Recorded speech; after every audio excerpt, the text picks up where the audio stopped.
Hello everyone, this is Mystic Mage Status and welcome to your reading. So this is for the month of September 1 to 15, 2025, and the zodiac sign is Aries.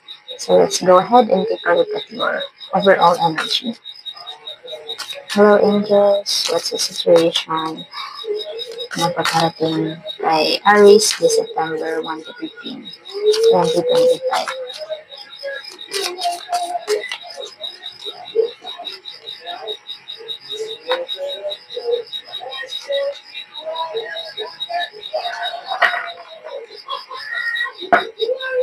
Okay, so for Aries, we have the Page of Swords. So this indicates a curiosity of something. Maybe you are thinking very you're thinking deep. Sobrang lalim ng inyong iniisip. Maybe in your love life, mapa-love life man yan, career, or finances. Maybe you have some projects if you are still a student. So I think you are doing your best and you are really thinking about how to solve a challenging problem or a challenging situation.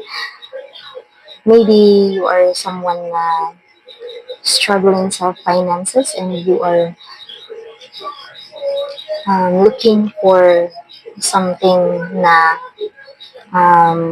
passive income or a business, a new business na pag-iisipan nyo ng mabuti para makadagdag sa inyong financial, or maybe you are in this situation sa inyong job or career na mapalago yung isang sale ng kumpanya. Maybe you are a manager or into sale person, something like that. And you are very focused ka sa trabaho nyo, sa studies nyo, or sa love life nyo. Ganun, pinag-iisipan nyo ng malalim yung desisyon nyo sa buhay.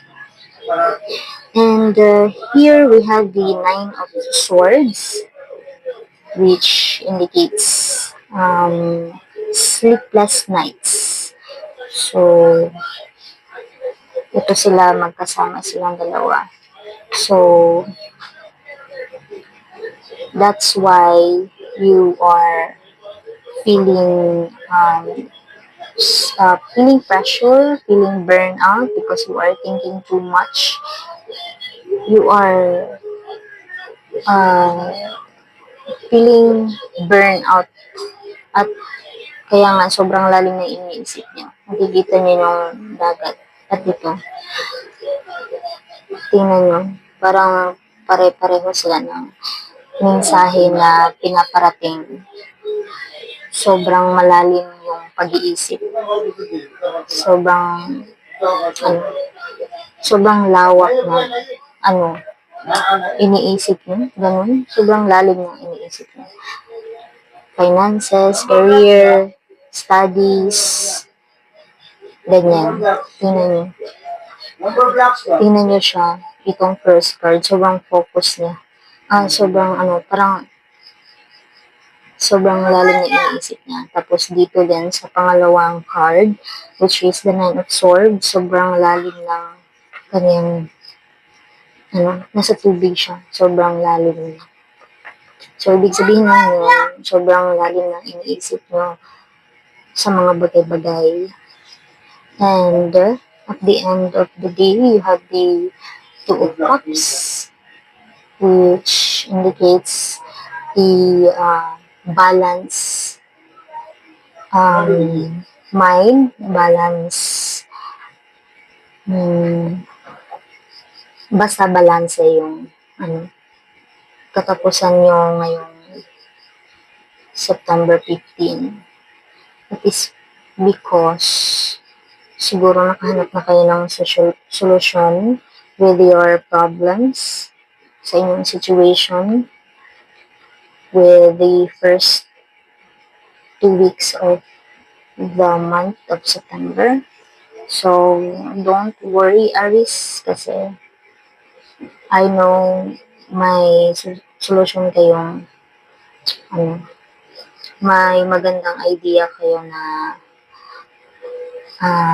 papasok sa isipan nyo because you have the Two of Cups, which indicates a balanced mind, collaboration, and the peaceful, harmonious partnership.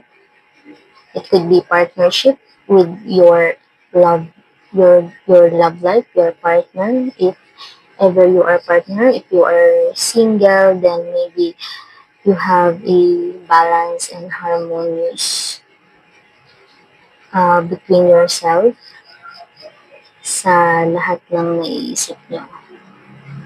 And also maybe in your co-workmates, you do have a very good relationship with them at the end of the September 15.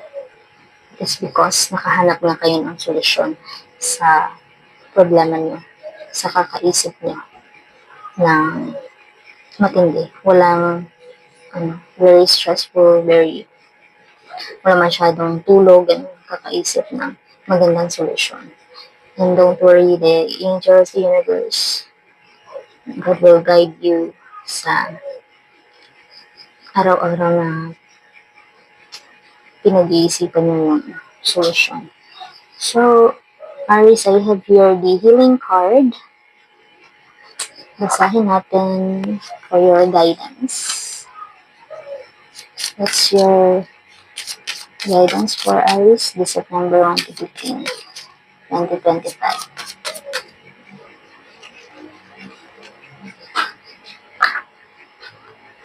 Also, I have here the Guardian Angel message for Aries this September 1 to 15, 2025. Then,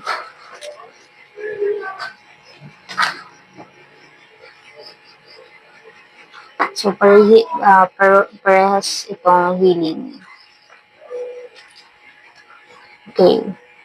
So, we have here the being true. I am true to myself and others. I remove my mask and stop creating illusions. I have confidence in who I am, and I reveal the good in me. I do not need to hide or prove anything. I replace shame with the power of love and truth. So, yeah, gaya ng sinasabi ko sa inyo, Aries, you're going to have a great idea para masolusyon itong problems nyo, kung ano man ang iniisip nyo ngayon. First week of September, don't worry, you are guided. And the energy message from your angel is inner child. Nurture your inner child and begin to express the awesome beauty you hold within you. We live in a world where a formula exists for everything. So, sinasabi dito, we live in a world where a formula exists for everything. So, ibig sabihin kung ano man yung pinagdadaanan nyo or pagdadaanan nyo ngayong first week or second week of September, everything has a formula, everything has a solution to your problem or your current situation. Okay? Yet love and creativity have no formula. So, yung wala lang formula daw dito is yung love or creativity. So, nasa sa inyo na yun kung paano siya i-handle. They do not need to be studied, simply nurtured. Regularly set aside some time to display. So, yun na ang sinasabi ko sa inyo. Aries, again, for the first week or second week of September, you're going to be in a position or a situation na very challenging. you have a lot of things to think about. Wala na kayong tulog, medyo pressure kayo, feeling burnout, sobrang lalim ng iniisip nyo, gabi-gabi kayong nag-iisip at humahanap ng paraan kung paano sosolusyonan yung problem nyo. And, sinasabi ng baraha, don't worry, you are going to overcome these challenges at makakaisip kayo ng paraan para solusyonan yung problems nyo at the end of September 15 because of 12 Cups. Okay, Aries? So, that's your reading. Thank you for watching. Like, comment, share, and subscribe.